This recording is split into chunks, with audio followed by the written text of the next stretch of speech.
ശബരിമലയിലെ വിവിധ വകുപ്പുകളുടെ ഏകോപനത്തിനായി ദേവസ്വം മന്ത്രി വി.എൻ. വാസവന്റെ സാന്നിധ്യത്തിൽ യോഗം ചേരും. പമ്പയിലാണ് യോഗം. ഇന്നലെ രാത്രി മന്ത്രിയും ദേവസ്വം ബോർഡ് പ്രസിഡന്റും ഉന്നത ഉദ്യോഗസ്ഥരും സന്നിധാനത്ത് സന്ദർശനം നടത്തിയിരുന്നു. സി.കെ. അഭിലാൽ വിവരങ്ങളുമായി. അഭിലാൽ, യോഗത്തിന് കോടതി ഇടപെട്ട് ഈ അവലോകന യോഗം ആവാം എന്ന നിലപാടെടുത്തിരുന്നു. ഇപ്പോൾ എന്തായാലും യോഗം തീരുമാനിക്കപ്പെട്ടിരിക്കുന്നു. എന്തൊക്കെ ക്രമീകരണങ്ങൾ സംബന്ധിച്ച് ചർച്ചയുണ്ടാവും?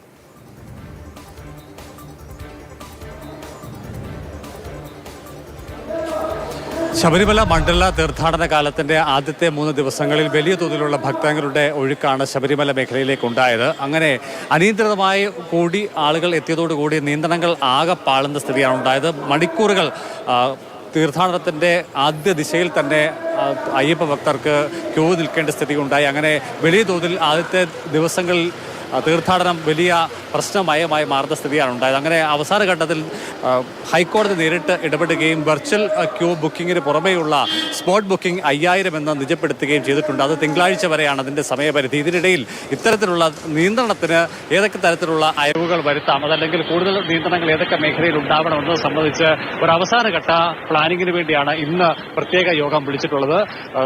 മന്ത്രി എന്നുള്ള തരത്തിൽ ദേവസ്വം മന്ത്രി വാസവനാണ് ഈ യോഗത്തിന് അധ്യക്ഷത വഹിക്കുന്നത്. ഒപ്പം തന്നെ ബോർഡ് അംഗങ്ങൾ എല്ലാവരുമുണ്ട്. വിവിധ വകുപ്പുകളുടെ പ്രതിനിധികൾ സംസ്ഥാനത്തിന്റെ വിവിധ മേഖലകളിൽ എത്തിച്ചേർന്നിട്ടുണ്ട്.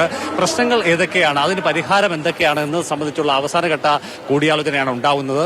നേരത്തെ തീർത്ഥാടനം ആരംഭിക്കുന്നതിന് മുൻപാണ് ഇത്തരത്തിലൊരു വിപുലമായ യോഗം വിളിക്കുന്നത്. എന്നാൽ ഇക്കുറി അത്തരത്തിലുള്ള യോഗം ഉണ്ടായിരുന്നില്ല എന്നുള്ളത് ഇത്തരത്തിലുള്ള പ്രശ്നങ്ങളിലേക്ക് കാര്യങ്ങളെ എത്തിച്ചു എന്നുള്ള വിലയിരുത്തൽ ഹൈക്കോടതിയുടെ ഭാഗത്തുനിന്നും ഉണ്ട്. അതിനാൽ തന്നെയാണ് ഹൈക്കോടതി ഇത്തരത്തിൽ ഒരു പരിഹാര മാർഗം എന്ന നിലയിൽ അവലോകന യോഗം വേഗത്തിൽ വിളിച്ചുകൂട്ടി പരിഹാര മാർഗങ്ങളിലേക്ക് പോകണമെന്നുള്ള നിർദ്ദേശം നൽകിയത്.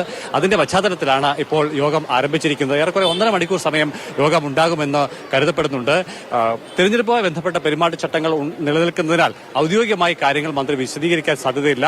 പിന്നീട് PRD മുഖേന തീരുമാനങ്ങൾ മാധ്യമങ്ങൾക്ക് ലഭ്യമാക്കാനാണ് സാധ്യത. സി.കെ. അഭിലാൽ വിവരങ്ങൾ നൽകുകയായിരുന്നു.